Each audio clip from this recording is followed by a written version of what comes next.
Nah, setelah itu apa yang kita lakukan, ibu-ibu sekalian? Jadi tahu kita keutamaan berbakti kepada ibu itu apa. Nah, setelah itu apa? Setelah kita mengetahui itu apa?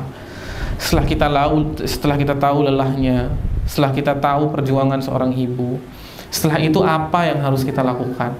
Ibu-ibu sekalian, seorang ibu itu sangat membutuhkan perhatian. Jadi ketika ibu-ibu sekalian sudah paham tentang bagaimana kita harus berbakti kepada ibu, kepada orang tua, khususnya ibu, kepada ayah, yang pertama kali ia butuhkan dari kita itu adalah perhatian. Maka hendaklah kita memperhatikan ibu kita. Mungkin dia diam ya, mungkin dia tidak berkata apa-apa kepada kita, tapi sesungguhnya dia menahan rindu itu, bapak-bapak, ibu-ibu sekalian. Jadi ketika ibu kita diam, sebenarnya hatinya itu meronta, ingin kita itu menanyakan kabarnya. Enggak kita, oh ibu kita diem, enggak usahlah kita tanya kabarnya. Enggak, ibu itu selalu nanya kabar kita. Ya. Terkadang ibu itu tidak membutuhkan harta ya, tapi membutuhkan perhatian. Seorang ibu ketika melihat anaknya sukses, ya, dia akan sangat bahagia sehingga dia tidak mau mengganggu kebahagiaan dari kesuksesannya. Itu seorang ibu ya. Jadi kalau misal ada yang ditanya, kenapa kamu tidak pernah menghubungi ibumu? Dia ngomong, oh saya sudah mencukupi kebutuhan finansialnya, saya sudah kirim setiap bulan segini, ini perkataan yang kurang ajar sekali. Ibu itu tidak ingin harta ya, ibu-ibu sekalian. Ibu itu ingin perhatian kita ya. Mungkin sungkan, mungkin malu mengganggu, tapi itu yang dia inginkan. Telepon ibu ketika kita terpisah. Ibu itu ketakutannya gini, ibu-ibu sekalian. Mungkin ibu sudah merasakan juga, kalau misal anaknya itu sudah terpisah dari rumahnya, kemudian dia bersama orang lain, dia pasti berpikir setelah ini pasti perhatiannya itu akan terbagi. Perhatiannya sudah tidak untuk kami lagi, sudah tidak untuk ibu. Dia itu menahan rindu, kemudian malu berkata, ibu rindu nak. Dia itu pasti malu mengatakan itu, karena takut mengganggu kebahagiaan kita bersama orang lain. Kalau anaknya itu cewek, dia tahu, kalau misal sudah sama suaminya, suami yang pertama.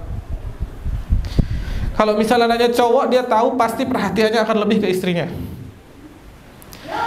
Padahal seorang ibu itu yang melahirkan kita, dan memang kita harus memperhatikannya, menjadikannya nomor satu dalam hidup kita. Jadi kalau misal kita ada kesempatan telepon lah.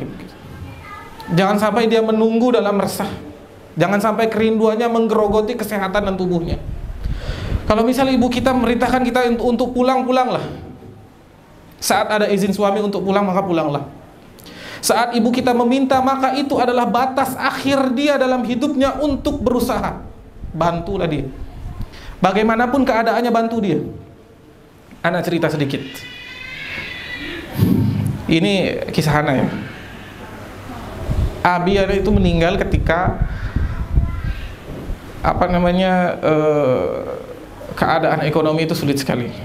Kemudian meninggalkan dua anak yang masih sekolah ya, Ana dan adik Ana. Ana sekolah di Jakarta, adik Ana sekolah di Sukabumi. Ibu Ana itu sangat berusaha untuk menyekolahkan kita berdua. Ibu-ibu tahu apa kerjaan ibu Ana? Ibu Ana itu hanya bekerja jualan martabak tahu, dibungkus-bungkus harga 1000-an setiap hari, kemudian disuplai ke dagang-dagang. Dari situ anaknya dua menjadi sarjana. Ketika kita lulus, ibu terseduh-seduh. Umi Ana terseduh-seduh menangis. Ana lulus, kemudian adik Ana lulus. Terseduh-seduh menangis. Kenapa? Karena rasa bahagianya. Dia minta uang SPP kembali enggak? Dia minta apa yang dikirimin ke Ana, ke adik Ana? Tidak. Yang dia tahu adalah kebahagiaan kita dan kesuksesan kita. Ibu-ibu merasakan, ada nggak ibunya ibu-ibu itu? Ya, at least seorang ibu meminta hartanya kembali untuk kita.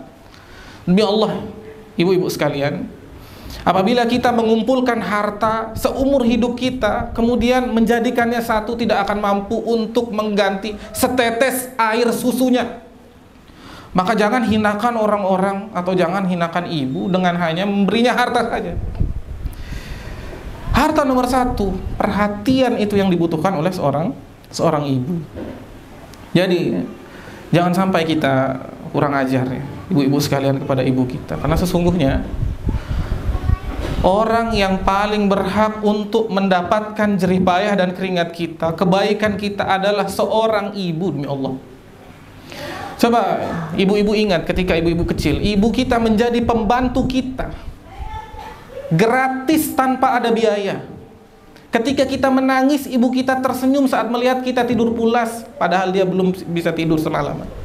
Itu ibu kita, ya.